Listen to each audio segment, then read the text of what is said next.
Today's talk is about orthoptists and prisms. Orthoptists use prisms all the time, so this talk is about why we love them, why we hate them, and why optometrists and orthoptists might have slightly different opinions of the use of prisms and how we can help each other. We tend to see each other's unhappy patients. So I will see patients who haven't had a good experience at the optometrist, and I'm absolutely sure that optometrists see patients who haven't had a good experience with hospital services or with an orthoptist. And so we tend to get a slightly skewed view of what each other do, and we often don't talk to each other as well as we could do. So I think if we can improve the communication between the two professions, we'll end up helping the patients a lot more than we do. I'm Professor Anna Horwood. I'm a Professor of Orthoptics and Visual Development at the University of Reading in the UK. My professional background is orthoptics, but I research orthoptics concomitant strabismus and particularly convergence and accommodation and its development and its linkages. I'm also the British and Irish Orthoptic Society Research and Innovation Director, and I've been a clinical orthoptist and a clinical tutor for over 40 years, and I still see patients on a weekly basis. So what I'm telling you is a mixture of my personal experience, but also what I've been teaching and what orthoptic students are taught at the moment. We tend to have a bit of a love-hate relationship, as we said. We love prisms because we use them all the time, every patient. We get the prism bars out, or the prisms, or the Fresnel prisms on every patient. What do we hate? We spend a lot of time trying to avoid giving them to patients because we know that they're not the panacea for everything. And we sometimes spend quite a bit of time wishing that somebody hadn't already given the patient a prism already, because sometimes we have to start again. We get letters from optometrists and it often says, "We have given this patient a prism."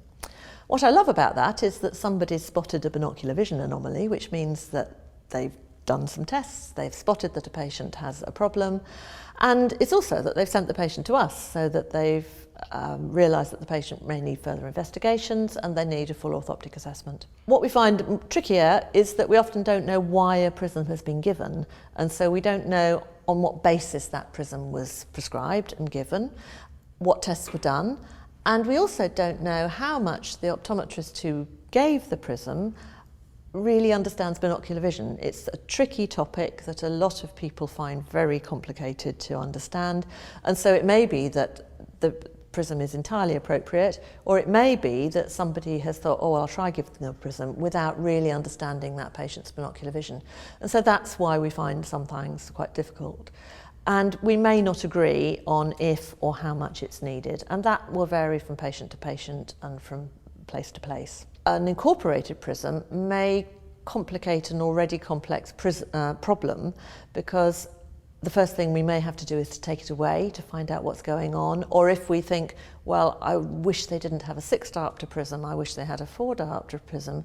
If they've got an incorporated 6-diopter prism, then I'm going to have to either give them a Fresnel prism to negate it or suggest a new pair of glasses. So often we have to start from first principles by taking a prism away. Therapeutic prisms certainly work well, and so we use prisms all the time. They work better in smaller angles, concomitant angles, stable angles where the same prism still works a month later. They also work very well as a temporary fix while things recover, so we'll use Fresnel temporary prisms all the time. They work best in patients with a normal binocular vision potential, and I'll go into that in a little bit more detail later in the talk. But orthoptists see not these typical lovely easy patients. We see lots of abnormal binocular vision, people with suppression and no potential for binocular single vision in the first place. We see massive angles, we see emergencies, we see people, the day after they had their stroke or the day after they've had their vascular event. They've got a changing angle, things are getting better or worse every day. We see a lot of very concomitant deviations, so the diplopia on one side of their visual field is completely different from the diplopia on the other side of their visual field, so no prism's going to be perfect. We see very complex visual problems, so it's not just their eyes, they've got AMD, they've got all sorts of other ocular conditions. And so we see lots of these very complex long-term health problems, often lots of social difficulties in the very elderly, And we see children, which is why we don't give them to a lot of our patients, because it's just not appropriate. There are lots of dilemmas. Large prisms reduce vision, or they're ugly and heavy. Small prisms are easier to see through, but they may not be enough, so they don't do so much good. And if they need a small prism, I think most orthoptists would usually think, well, if they need a 2 diopter base out prism, why can't they do that bit of fusion themselves? And so we'd perhaps try and work that out instead. So let's go on to the diagnostic uses of prisms, which is the thing that most orthoptists will do every day. The commoner and the less common methods that we'll use, and why we like these methods and why we use them all the time. What we love, these are the things that we do every day. We do prism cover test, prism fusion range, 20 diopter base out, 4 diopter base out, post-op diplopia test, and joining diplopia on a daily basis. The prisms that we use, loose prisms or prism bars, they're quick. You can use them on patients of all ages. They're very child-friendly. You're not involving putting a big bit of expensive equipment, even trial frames, on a child's face. So they don't get scared, they don't back off. You can rest your hand on their head so that their head's not going to move. They're very naturalistic, and I can do 15 different tests using loose prisms or a prism bar that I might have to move somebody to a bit of equipment to use to do something else. Prism cover test is our default method of measuring a deviation. In the past, most orthoptists would use synoptophores for measuring a deviation. Nowadays, they would be used for specialist uses, for cyclodeviations, for instance, but most orthoptists now would use a prism cover test as their best method of measuring a deviation. Because it's objective and subjective, you can get objective and subjective clues from it. You can do it near and distance, far distance, with and without their glasses, in any position of gaze. So by adjusting the head position, you can use lateral or oblique positions of gaze. Fixing either eye, you can choose the target type. You can ask them to tell you if you've got it right, because they will notice that the images stop jumping when you're at the right answer, so you can get a very fine subjective response for that. Loose prisms or prism bars, we can use them with lenses, and we use additional lenses a lot of the time to measure things like the ACA ratio or to look for accommodative elements in squint. We'll use a simultaneous prism cover test to measure a smaller manifest deviation when they've got a larger deviation on dissociation, so you can get 2 elements of the deviation. And in a lot of deviations, we'll do it after a period of diagnostic occlusion, which after they've been dissociated for half an hour or an hour, the angle will often increase. And so it's a really useful way of finding out if the surgeon wants to know how much the deviation he should operate on. We've got a really accurate dissociated angle, and that might be very different from the angle that you see on a quick test in the clinic. We'll do fusion ranges. Again, we used to use a synoptophore a lot more to measure a fusion range, but most UK orthoptists will use prisms to measure a fusion range now, because you can do it to blur and to diplopia and then to the recovery point. So tell me when it goes double, when it goes blurred, you can get it back into 1. The thing about the prism fusion range, which a lot of people don't realise, and I think optometrists are among the people who also don't realise, but it's also many orthoptists as well, there's a big difference between saying, tell me when it goes double, or tell me when you can't keep it single any longer. There's a massive effort and instruction effect, which I'll go on to in a little bit more detail. But if you say, tell me when it goes double, you've primed them to look for it to go double. And so when it goes double, they say, aha, she wanted me to tell me when it went double. So they say it the first time they notice it. If you say, I'm going to make it really hard for you to keep it single, I want you to tell me when you can't keep it single anymore, you will often almost double the range just because you've changed the instructions. So that's a really important tip for a lot of optometrists. We join diplopia. Main use for using of prisms in a patient with diplopia is, can we join it? Can we join it everywhere? So is it only just in a tiny little field of binocular single vision? Can we join it properly? And that is very different. So patients who have problems with their fusion, and particularly patients who've had a traumatic loss of fusion, so people who've had a brain injury, for instance, they have actually lost the ability to fuse. So they see two images coming close together, and a patient who's got true fusion will see two images coming together and they will snap together as they approach.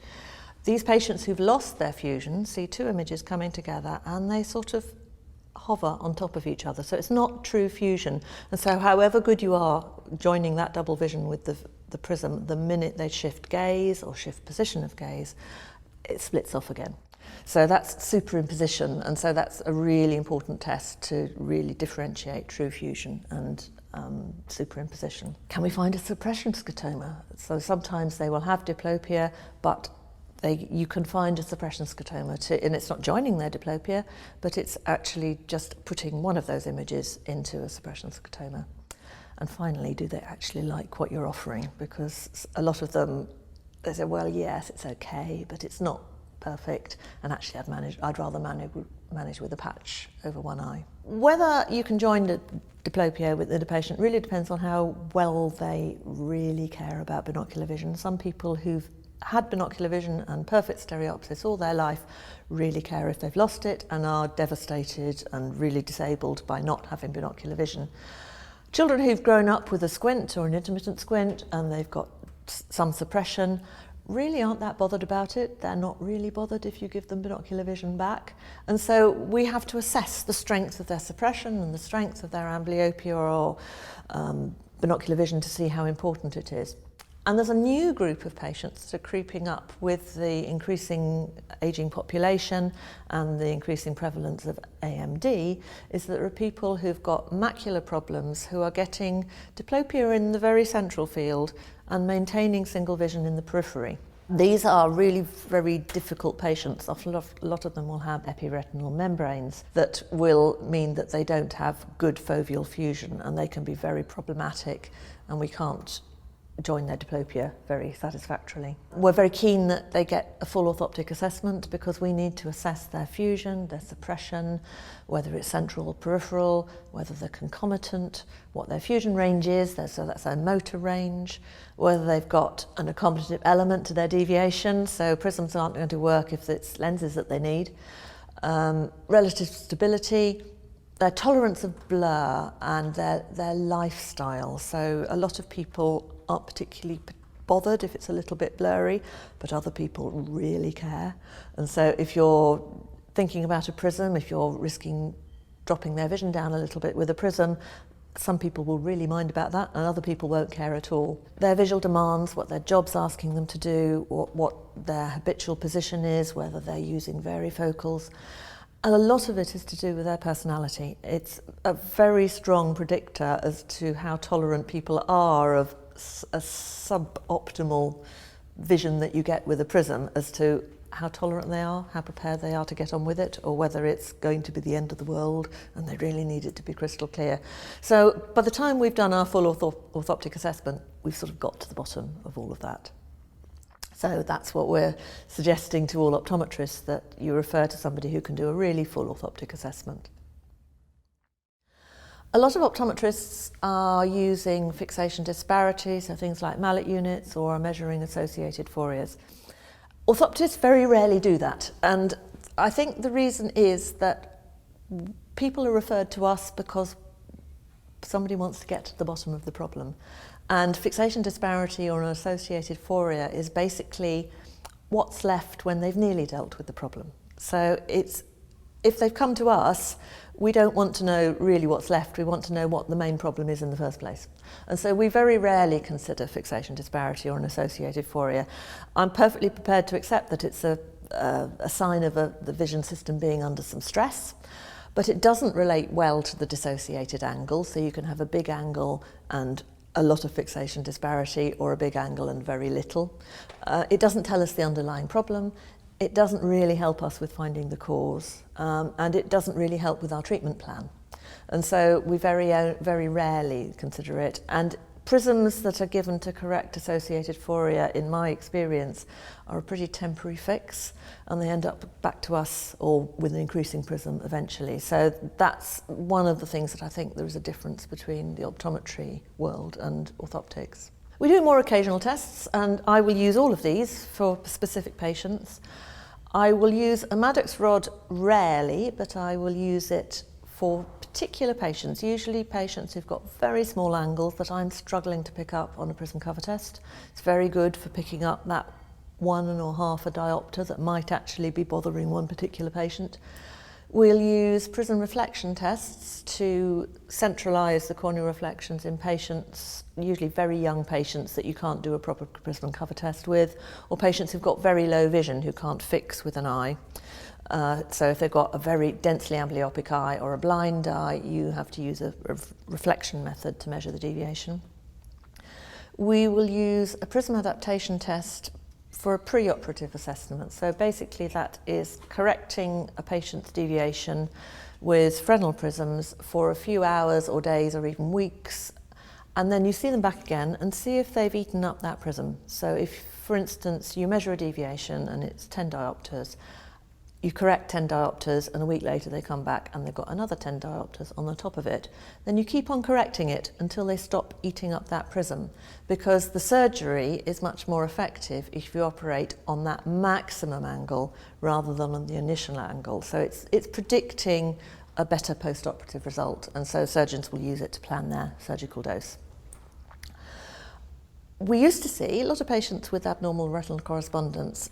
In the UK, particularly in places that have got visual screening where children are picked up a lot younger, so parents are taking their children to optometrists earlier, and there are a lot of places where every child will be screened.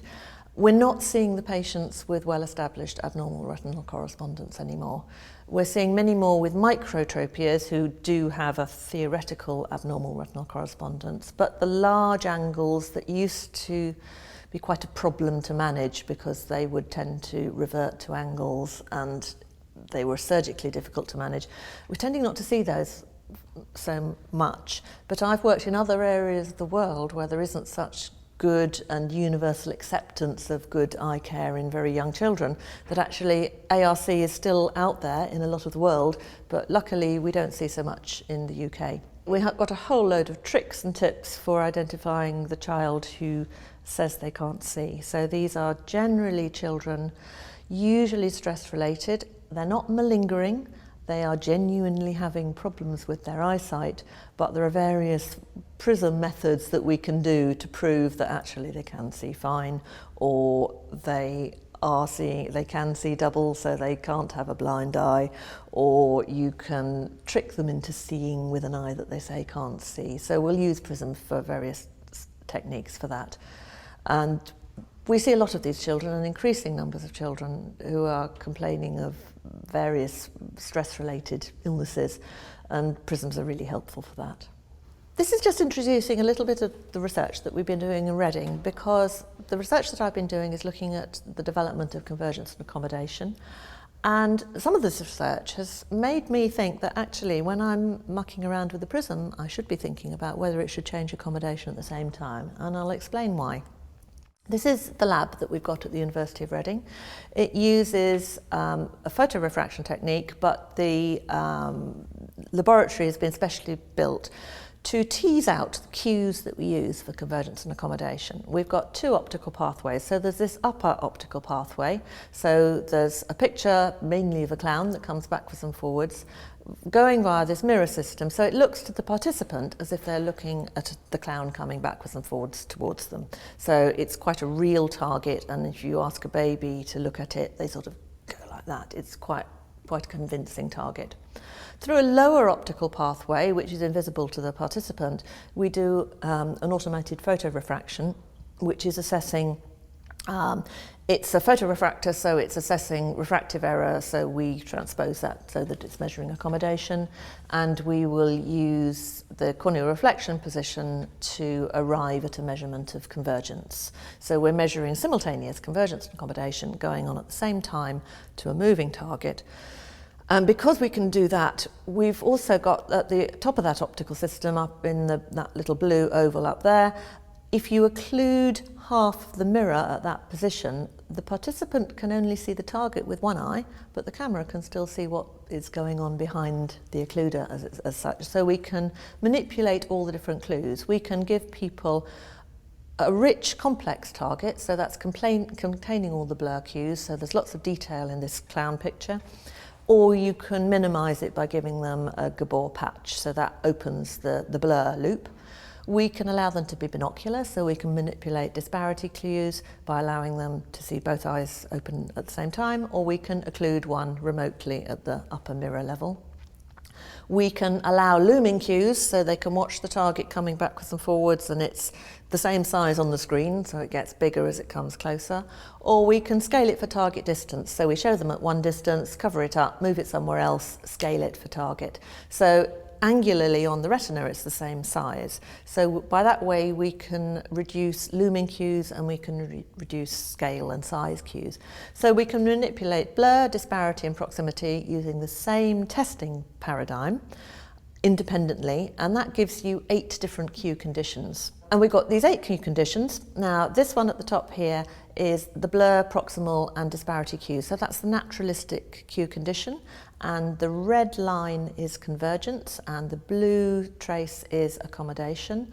And we measure the accommodation in diopters, and we measure the convergence in meter angles. Now we use meter angles because you can measure convergence and accommodation on the same scale. A meter angle is the vergence equivalent of a diopter, so you need 1 meter angle at a meter and 3 meter angles at 1/3 of a meter, like you need 3 diopters at 1/3 of a meter. So you can plot convergence and accommodation on the same graph, and it accounts for people's IPD, so that you can do a baby with an IPD of 45 millimeters and an adult with an IPD of 65 millimeters, and you can plot it all on the same chart, so we can compare. So we've got that all cue condition, then we've got the minimum cue condition down the bottom there, so you've got demand going along the bottom and the response going up the x-axis, and you can see that on that bottom trace everything's dropped because everything's been minimised, so that's been occluded, it's the blurry target, and the proximal cues have been taken away. So you've got the all cue condition and the minimal cue condition. And then we've got these 3 cue conditions at the top here, is just taking one of those cues away. So we're taking away proximal cues, or we're taking away blur cues, or we're taking away disparity cues. And these are just giving them the single target, so just proximity, or just blur, or just disparity cues. And the advantage of that is that we've got 2 ways of assessing the effect of each cue. So in this example here, the top trace is showing what happens if you take proximity cues away from the maximum cue condition, and the bottom trace is if you just add proximity to the 0 cue condition. And you can see in this example, actually proximal cues have made very little difference to those 2 targets.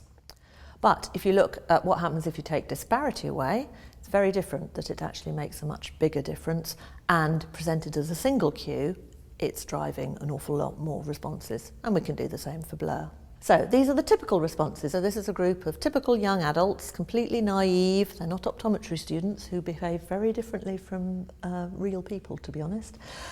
If these are psychology students who know nothing about eyes, and if I put optometry students in the same paradigm, they behave very differently because they're not naive to the task. But this is what children and babies and naive adults do. So if we look at these, all the cue conditions that have got disparity in the mix of the cue, anywhere it's got disparity, the responses are pretty well normal. So the vergence response, the vergence gain is about 1, so they're doing 100% of the response that you need for the target. So if there's disparity in the mix, everything's fine. You have almost perfect convergence, so that's the red trace, and accommodation has a little bit of lag, as you would expect to do, about half a diopter of lag. If you take disparity away from the mix, everything drops like a stone. So among those 3 cues, blur, proximity and disparity, disparity is by far the most important cue for both vergence and accommodation. Typically people think that blur is the main cue for accommodation, but we're finding that it's disparity that's driving most.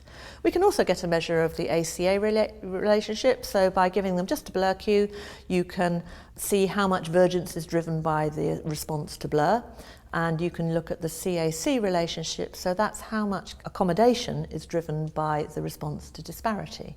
So using again the same paradigm, we can measure ACA and CAC relationships. This shows us that accommodation isn't just driven by blur, accommodation is driven by a response to disparity. So if you're putting up a prism, you might be affecting their accommodation a lot more than you normally think. Disparity drives most of both conditions, blur's a weaker cue, so prisms are a stronger cue than lenses for most people who've got normal binocular vision, and fusion or prism, so doing a fusion range for instance, or prisms will influence accommodation perhaps a little bit more than people expect.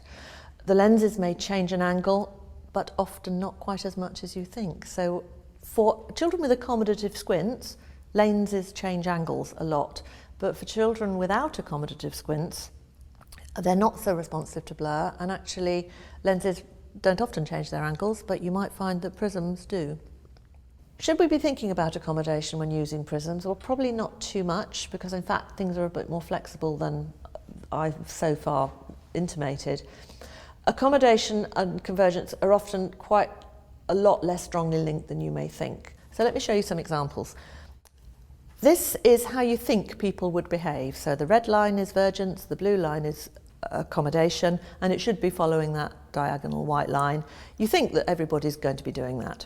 This is in fact what most people do. So these are the mean results on naive young adults. So very good convergence to any type of target, particularly the more naturalistic ones, with a little bit of accommodative lag.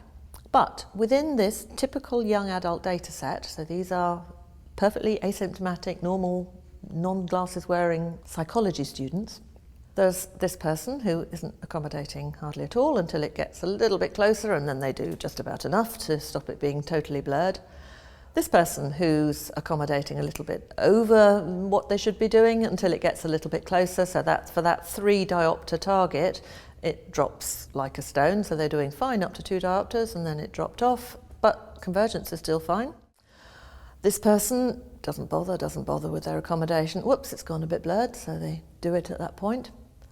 This person, who has apparently no accommodation whatsoever to an approaching target, and we were a little bit concerned about this person, so we said, did you notice that it went a bit blurred? And they went, nope, not the slightest bit bothered. So within what you would think would be normal mean responses, there are people doing all sorts of weird and wonderful things with their accommodation that aren't the slightest bit bothered. So there are some people that you would expect a prism to change their accommodation, but in fact they possibly don't half the time. So here's another example when it's all a bit, the accommodation's a little bit flaky, but their convergence is very good. If we just talk about ACA ratios, which is often what we will use prisms for, you tend to think that convergence and accommodation are fairly linear, so you give somebody an increasingly difficult target and you increase your accommodation, you increase your convergence. And that's how you would think that these two plots on a chart would work out. In fact, most responses are much more like this. They're much more wiggly. So if you're measuring your ACA relationship, so this is measuring convergence and accommodation to a blur target, here you get one ratio, here you get a different ratio, and here you get a completely different ratio. So the fact that any ratio that you're measuring, if you're only measuring it once, it's not going to be telling you a true ratio. And actually, we correlated all these, we've got hundreds of ACA and CAC ratios plotted in individuals across a range of targets and lots of different methods. And we correlated some of the clinical methods that we use using prisms and lenses compared with the lab results, and those are true relationships of convergence to accommodation, and we found that if we look at the ACA ratios, they don't correlate at all with the clinical ACA ratios that I would measure with lenses and prisms. One of them correlates very, very slightly, but only just statistically significantly. And there is a rather funny correlation between the CAC relationship that we measure in the lab and one of the clinical near ACA ratios, so that's using plus lenses to measure an angle for near. So it just shows that things are a lot more flaky and flexible than we normally think. So if you're thinking about ACA ratios, it's not anything like the ratio that you might think it might be, because most of the ratios that we measure in a clinical aspect are subjective. They're telling you when they've got it clear, but we know that people tell you when they've got it clear when they haven't necessarily done the whole lot. And even if they do, we rarely give them enough time because you're doing a Prism cover test at the same time, and you don't often do it slowly enough for them to accommodate accurately. So what does a high ACA ratio tell you? It tells you that changing blur can change an angle. So glasses and lenses, spherical lenses, are going to help and may change a squint. They might also tell you that changing an angle will also change their accommodation as well, so we need to bear that in mind. Okay, so we've done a little bit of theory, going back to some therapeutic uses of prisms now. A few years ago, Hillary Clinton was widely photographed wearing a prism, and this is, she obviously had an episode of diplopia, and we love prisms. We love Fresnel prisms for joining diplopia in adults. They work really well in small to moderate angles. They work, as we've said before, in concomitant squints very well, and so that's usually in the longer standing deviation. So patients who've had it for a few weeks or a few months, or patients who've had time to develop concomitance of the ocular movements, and so they've got a nice stable angle in more than one position of gaze. So that works in adult neurogenic palsies. They work particularly well in very long-standing problems like thyroid eye disease, where patients have had time to develop a fusion range. So thyroid patients usually are very happy with their prisms in surprisingly large angles. They do work better in people who are tolerant of blur, because you do have to be a bit tolerant of blur because the Fresnel prisms always reduce their vision a little bit. And obviously people who already wear glasses are a lot happier than being given a pair of Plano glasses that they wouldn't otherwise wear. When we and the patients often hate their prisms is in the large angles. If you're giving somebody a 40 diopter prism, their vision is so blurred through that prism that they don't really, often it's almost acting as an occluder. A few people will be very happy with them, but a lot of people don't get on with them and prefer occlusion. They don't work in the very incomitant angles, so this is the very recent onset palsies, or things like blowout fractures and thyroid eye disease, where they've got a big difference between up gaze and down gaze, for instance, because you can't find a position. So this is a field of binocular single vision, and they'd have to use their head posture, even if you were able to join it with a prism. Prisms don't work in torsional diplopia. Occasionally you can join the vertical element and they can do the last little bit of torsion themselves, but they don't work terribly well. They don't work in patients with weak fusion, and these are old strabismus, new AMD and epiretinal membranes, because you can't join it everywhere. They don't work well in patients with varifocal spectacles. It's very difficult because most prisms also expect the patient to use a head posture a little bit, and the problem with varifocals is that they force you to use a particular position of gaze, so they don't work so well. They don't work in people who are fussy about clarity, and obviously in contact lens wearers it means that they have to go back to their glasses, and often they've spent a lot of time and money not wearing a pair of glasses, so they don't work so well for them. How much do you need if you're going to give a patient a prism? There isn't a rule. Every patient's different. You're more likely to need the full prism, so if they've got a 10 diopter deviation, you're going to need a 10 diopter prism. If they've got a recent onset, particularly a vertical palsy. So if they've got a vertical deviation, they rarely have more than 1 or 2 diopters vertical fusion range, and even that might be a struggle. So you're going to need probably the full deviation to be corrected. Doesn't necessarily happen all the time. If they are happy with a partial correction, these are the patients who've had a long-standing deviation, so superior oblique palsies, congenital superior oblique palsies are the typical one, and thyroid eye disease that they've had for some time. They often develop an enormous vertical fusion range. I've seen people with 20 diopters of vertical fusion range that they've just developed over time. And so they only might want 2 diopters, although their deviation's 25. And so it's just what they need. And if they've got fusion. I don't use prisms at all if they don't want them, or if they're managing, or they're managing well with a head posture. So if they can manage with a small head posture, that's fine, and it's probably better. And their head posture will just adapt as their condition changes. So if we can get away without a prism, we definitely will. And if they've got suppression or no binocular vision. The patients have very rarely read the textbooks. That's the whole thing, that you can say what should happen, very rarely does. People differ, there isn't a right answer. And a thing about if you're seeing a patient once, 10 o'clock in the morning isn't necessarily what they're going to need at 10 o'clock in the evening. So that's why we love Fresnel prisms so much, because you can say, well, I know you're telling me that actually it's not so bad at the moment, but you're also telling me that it's really bad when you're at home sitting in your armchair watching TV. So I'll give you this temporary one, and you may take it on and off, or you just pop on your glasses when you're sitting down. The other thing is that if they're slumping in an armchair, so they're slumping back, they're using a different position of gaze, and so you might need to give them a prism for their armchair with the TV that happens to be just slightly to the side, rather than every day their computer, which has been beautifully set up. This lady has a very long-standing fourth nerve palsy. She came in, now she does have quite a significant head posture, but it wasn't dreadful. And if you look at most people you have a conversation with, they'll often sit with their head on one side. The thing about her is that her head was always was on one side, but with her head posture she doesn't have a deviation at all. Without her head posture she has a very large vertical deviation. Her problem was precipitated by going to get her first reading correction, because she'd been advised to get some varifocals and they couldn't be adapted for her head posture. She has a massive fourth nerve palsy, absolutely fine with her head posture, and we ended up not treating her at all.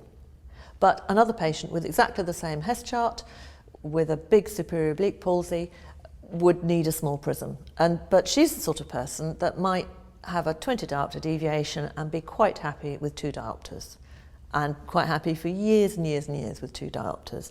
And so we would give her a trial of the absolute minimum, see if she liked it, and if she came back next week and said, ooh, it was okay, but not quite enough, we might bump it up. But once you give a young person prisms, it's quite difficult to get them out of them, so we would sort of, if she was managing with her head posture, I'd have said, well, just don't have varifocals, rather than manage anything, think of some other presbyopia solution that isn't varifocals that you might manage to do much better. So change the presbyopia solution first, perhaps separate readers. Monovision and multifocals may work, but that depends on their binocular vision being quite strong. So you might find that if you suggested multifocals or monovision to somebody who hasn't got very strong fusion, it might be a bit dissociative. So usually we will recommend separate readers, at least in the interim, while we're trying to work out what to do. Now, I know that in the optometry world, particularly in the States, prisms are used in convergence insufficiency, and I will use prism therapy in exercises all the time for convergence insufficiency. How common a problem is convergence insufficiency? And I think that usually in the UK, simple convergence insufficiency is managed very well by high street optometrists with simple pen convergent exercises. We only tend to get the complicated ones, the ones that aren't responding to treatment, the ones who've got vertical deviations, who somebody's tried, the patient's tried hard and it still hasn't improved things. There are quite a few things that might seem obvious, but perhaps are not quite such a no-brainer as you would suspect. And particularly if you read the literature on convergence insufficiency, a lot of people will say that it's a big healthcare issue, and that convergence insufficiency is always a problem for people. The symptoms relate to the clinical findings. So if you see somebody with really poor convergence, then they need treatment. I saw a patient this morning, in fact, who actually had quite poor convergence. She hadn't thought she had a problem, and she'd gone to the optometrist, and the optometrist had found poor convergence. Now, she's on the borderline as to whether she needs treatment. She was completely asymptomatic, and so she's not terribly motivated to do the exercises because she doesn't actually think she's got a problem. We are giving her some exercises because her convergence was quite poor, and she's possibly going to pole up with problems when she gets to university, so we are treating her. But she's a tricky one to know whether to treat because actually she doesn't think she's got a problem, and I think probably just by encouragement we might be able to improve her. There also is this no-brainer that treating CI will help school attainment or their concentration or somebody's literacy, and often we're asked to assess people's convergence and binocular vision because they're struggling at school. The evidence on that, it's still work in progress, and it's not nearly as clear as you would think. It is possible that the patients who have CI and have literacy and school issues have CI because they're not engaged with their schoolwork, and so it may be that the primary difficulty with schoolwork might be precipitating the CI. So treating the CI might make their CI better, but it might not help their attainment. So there are some things that aren't quite as simple as it would seem. So there's still a lot of work to be done on this. But in large exophorias, orthoptists see a lot of patients with large exophorias, and often they are picked up by optometrists. And actually we find that the sort of measurements that are often done in optometry practices, so things like Maddox rod or Mallet units, aren't picking up the full angle, and we give them some diagnostic occlusion and we'll find massive angles that the only answer is going to be surgery. And greater than 45 diopters, it's just probably expecting too much of anybody to keep that up by themselves. Their control probably rates to suppression or for a desire for binocular vision, not their angle. So if you've got weak fusion and a 15 diopter angle, you might end up with more problems than brilliant fusion and a 40 diopter angle. And so with those very large angles, sometimes the prism that you actually need isn't practical because it's going to be so strong. The glasses are going to be too thick or the vision is going to be reduced by the Fresnel. Small prisms very quickly become a crutch and they get eaten up in exophorias. So we would much rather treat them with exercises if we can, or surgery if we have to, because they can quickly become dependent. And once they become dependent on the prisms, they stop converging a little bit more and they stop converging a little bit more. And so what was a slight exophoria can often grow. That's different from the small exophorias and the convergence insufficiencies. As we said, who thinks they've got the problem? Is it the optometrist who thinks they've got a problem, or is it the patient?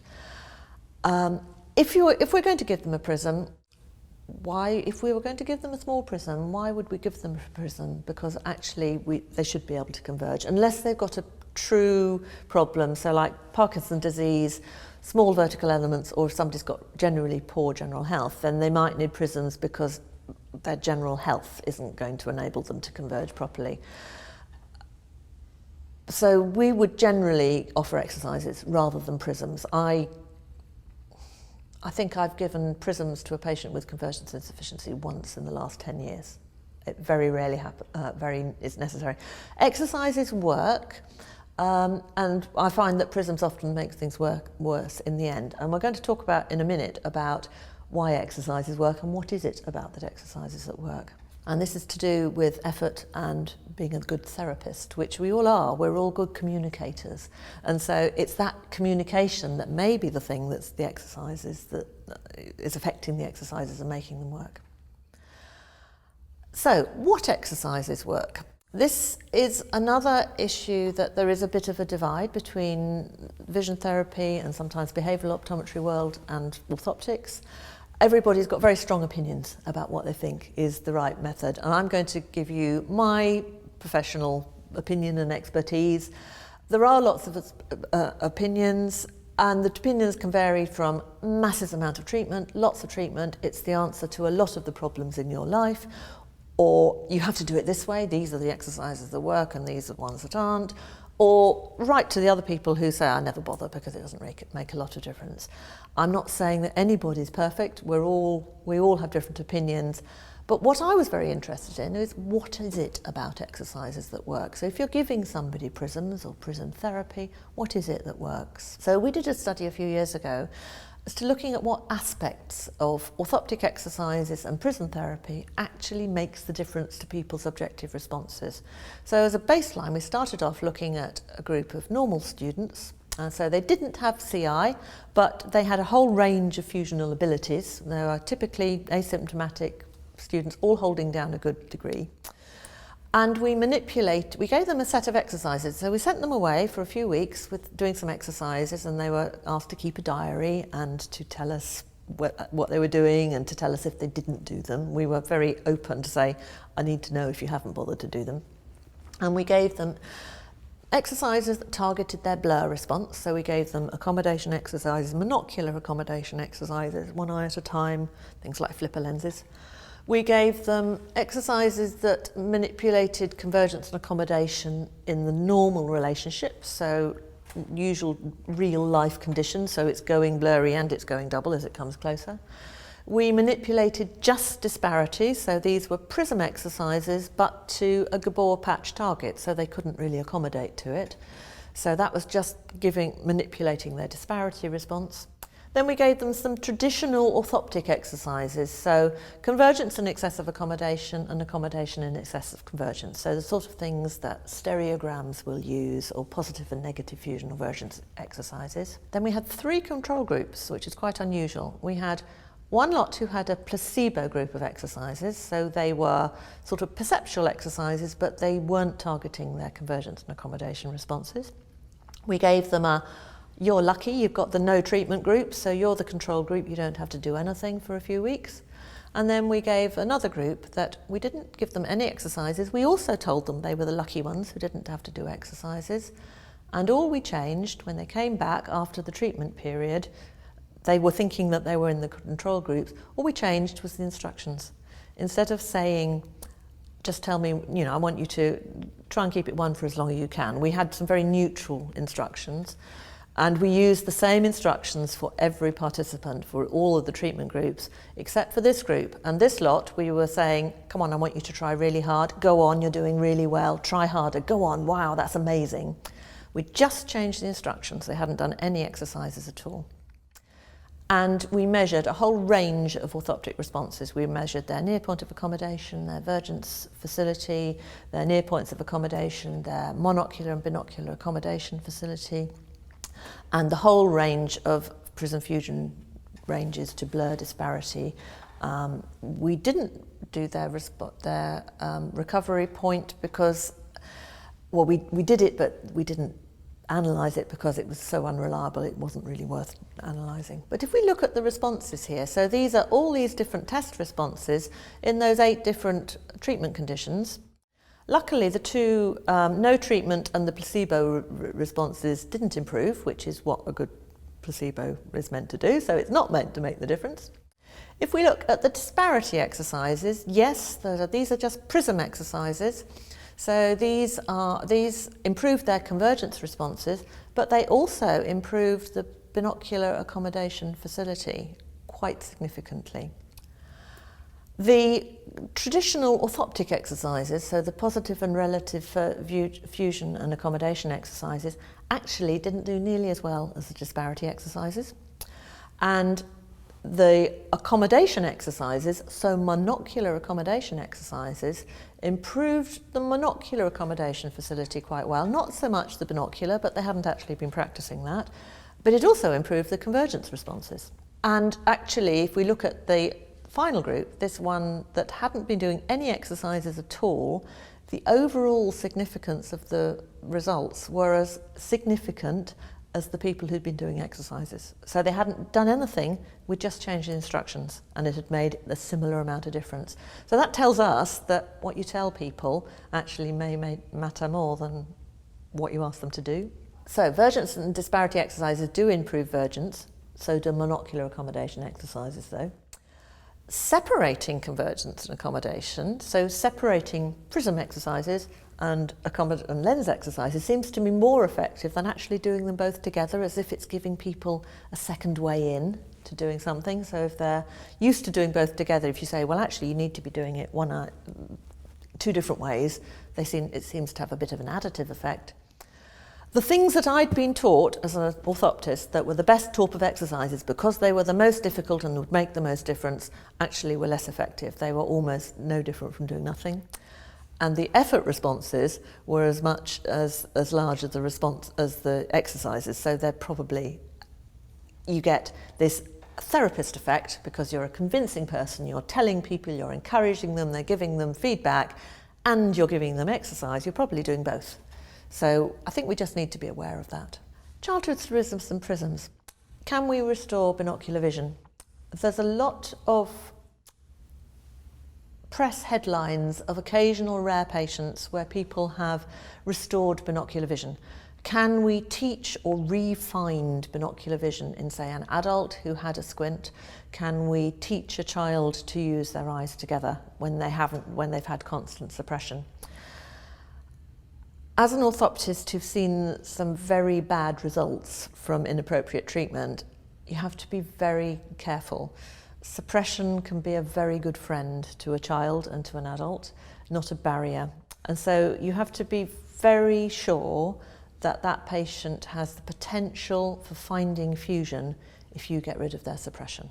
So prisms can be used to eliminate suppression, and I can do it on any patient, but I have seen enough very memorable patients who have had inappropriate prism treatment or orthoptic therapy who've got intractable diplopia and they can't get rid of it.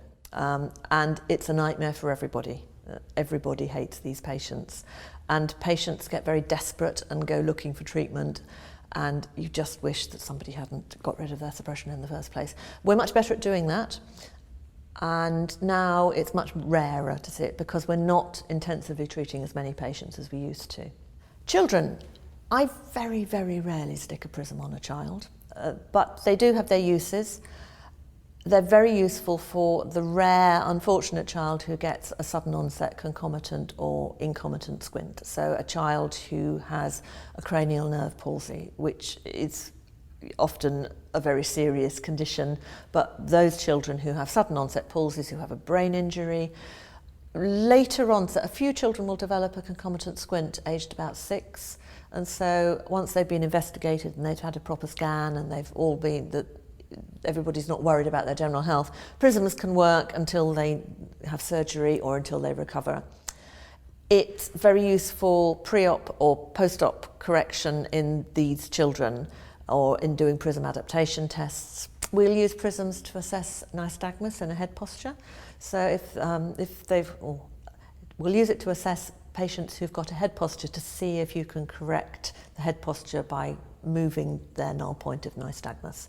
So if for instance, they have a lot of nystagmus over in this direction, so you can move their eyes away from that position of gaze into their null point, and you can sometimes reduce their head posture by doing that.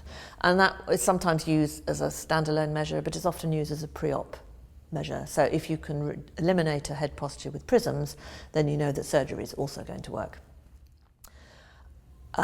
Generally, prisms sort out angles and lenses sort out accommodation, but in children, they're usually linked. So you might find that plus lenses will help an angle, and occasionally prisms will help accommodation. I do know how to do anti-suppression exercises and will do them rarely. The aim is to teach diplopia and hope that further treatment, so surgery, exercise or prisms, will then join the diplopia, but that's the time that you need to be careful because it's very easy to get it wrong. You need really clear evidence that they had true fusion, so I would truly only be convinced that an adult had true fusion as a child if I'd seen an orthoptic report proving it in that child, because patients are not very reliable in remembering their mum has told them one thing about their squint, and it may not be that their mum might have misunderstood the explanation at the time. So I would actually genuinely only be convinced by an old orthoptic report to prove that that child did have good stereopsis and now has lost it. It's very possible to lead to disaster, and these are the patients who sue people. So these are the ones that we need to be careful about. There's a new group of patients who are using Prisms for, and these are the elderly patients, increasing elderly population. And we're increasing using Prisms with them, and they do very well generally. It's more common in myopes. They often have small esodeviations in the distance, so distance esotropias. They need very careful differential diagnosis between that and a small gradual onset sixth nerve palsy. Most of them aren't sixth nerve palsies, but they do need to be differentially diagnosed, so they do need a full orthoptic report and a Hess chart and observation. They sometimes need imaging and onward referral.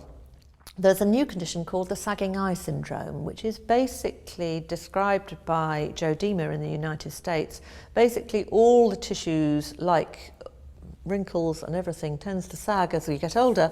The eye tissues also sag, and the connections between the ocular muscles get weaker and slacker, and so the muscles aren't being held against the globe in the same position, and typically the lateral recti will sag down, and it tends to affect the mechanical balance in the orbit, and they often will have either what used to be called a heavy eye syndrome or this sagging eye syndrome. They have a distance esotropia, and these have a gradual increase in need for Prisms. They're often very elderly patients who aren't suitable for anaesthetic, and they do very well with Prisms. With high myopes, we're seeing more of these because more people are becoming myopic, but they tend to be the very high myopes, so they're over +6 or 8.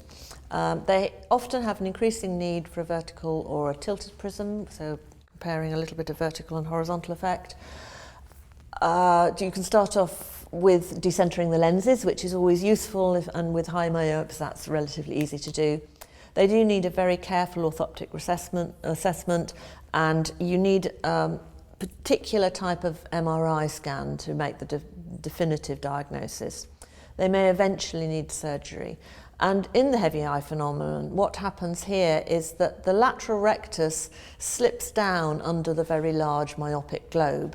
So it's not pulling in the right direction. It's not just pulling horizontally, it's having a vertical action, and it's disrupting the balance of all the superior and inferior recti as well. And so what they do is the Yokoyama procedure restores the what would be a tissue connection between the superior rectus and the lateral rectus, stops the globe bulging out between those two muscles, and it can sort out the problem extremely well. But often they'll need small prisms before we get to that stage. I'll occasionally use Prisms to separate diplopia or to find a scotoma rather than trying to join it. So as you can see here, if you've got diplopia that's one on top of the other, it's really confusing and it's very difficult, say, to read this print. If it's separated, it's much easier to concentrate on one, or if you can find a suppression scotoma so that one of those images is much dimmer or not visible for most of the visual field.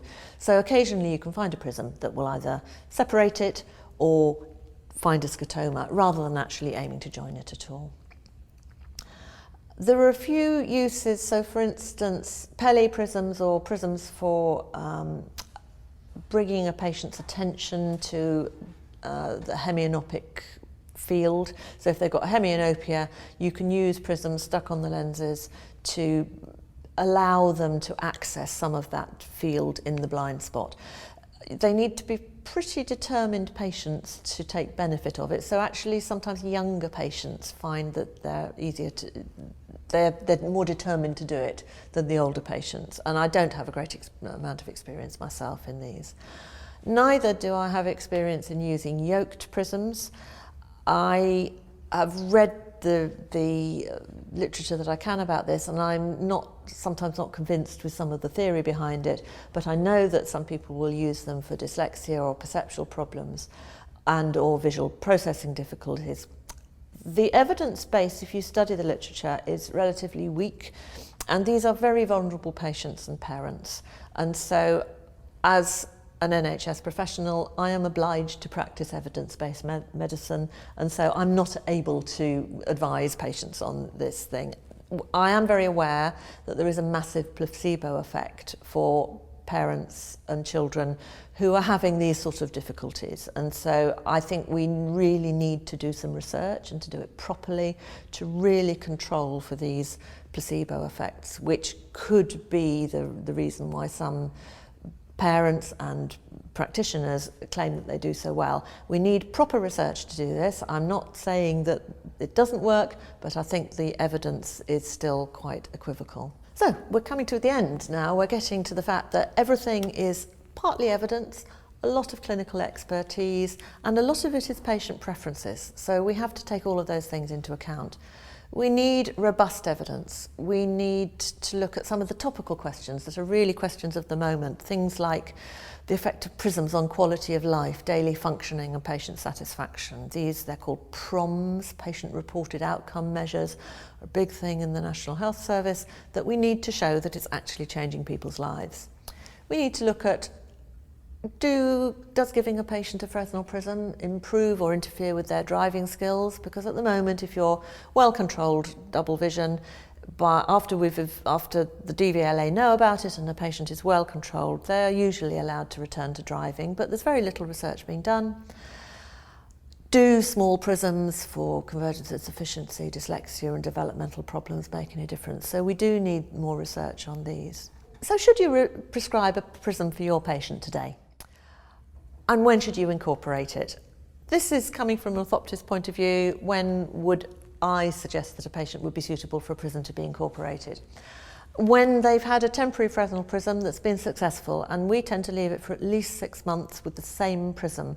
And so at that point, we will write the letter to the optometrist and say this patient has been satisfactory with a 4-diopter prism for 6 months and it's fine to incorporate it because they're expensive glasses. When you know that it will do more good than harm, that we are not going to make life worse for them in any way.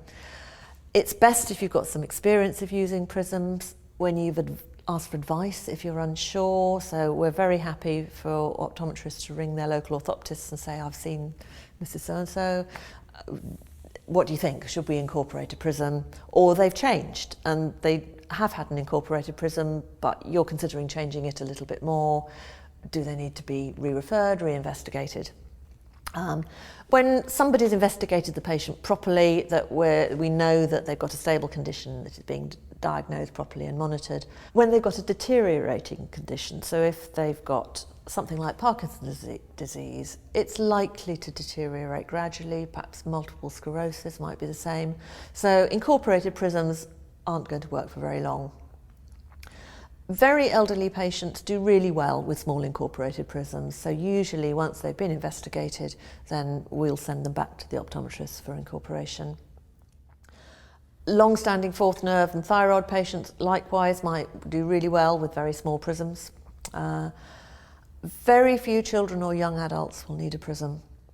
And once you give them a prism, it might lead to a lifetime of needing prisms in their glasses. So we tend to shy away from those if we can. And I think we've finally come pretty well to the end. Listen to the patients. See what they say. Be aware that we can't all work miracles, that we can't cure everybody, that we have to say sometimes we can't do it, and sometimes it's not their eyes that's the problem, it's something going on in their life, that they're stressed, and it's not their eyes. We can help, but we can't do everything. And please ask for a full orthoptic assessment before you're considering trying anything, unless you're really experienced with binocular vision. And there are some references here that you might care to read. So most of these are the papers that have come out that I've quoted in the graphs and things that I've shown you. And thank you very much. And if you would like to visit the website, there's a link there that you can read the full papers. Thank you very much.